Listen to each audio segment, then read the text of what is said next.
Mary, the mother of Jesus, was just a young woman when she heard that God would bring his son into the world through her.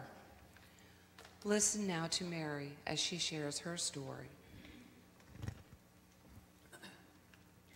When I was just a girl, an angel of God came to me and told me I was highly favored, just like that. And then he told me, do not be afraid. Many have asked me to tell the story about the star, about the shepherds, the wise men, and people want to know what it was like to watch my son grow, to watch him do miracles, to watch him teach, to watch him heal, and to watch him die. To those that ask for the stories, I gladly tell them. Any mother will tell stories about her son with great joy. But I have witnessed the amazing power of God and firsthand, and I will tell anyone who asks me about it. But I especially love when people ask me about the very first part, about the angel, and how he told me God loved me and do not be afraid. That's what I said to myself on that long ride to Bethlehem. When we got to the inn and there was no room, when I laid in the hay in the stable in childbirth, God loves you, Mary, do not be afraid, over and over again. I said to myself as I realized more and more who my son was and what his life was going to be like. It's what I said to myself as I watched him walk away from home for the last time, when I heard the rumblings against him in Jerusalem, when I watched him be mocked and tortured. It's what I said in quiet wonder when I heard that he had risen from the dead. There are times it was hard to believe. I wish I could say I never doubted or felt unworthy or afraid again, but it's true of all of us, that side of being human. That's why I like to tell that part of the story. Because just as much as fear and doubt are true for all of us, the angel's words are also true. God loves you. Do not be afraid.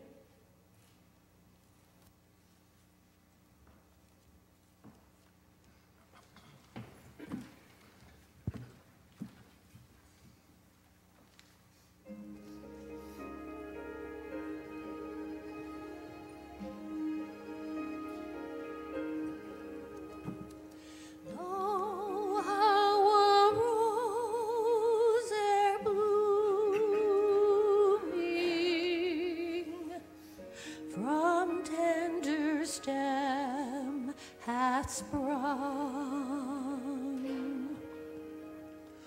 of Jesse's lineage coming, of saints of old have sung. It came a flowered night.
Mary had been pledged to marry Joseph when God told her that she would bring Jesus into the world.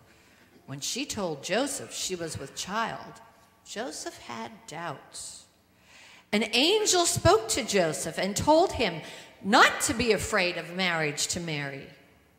Listen to Joseph as he shares about his son.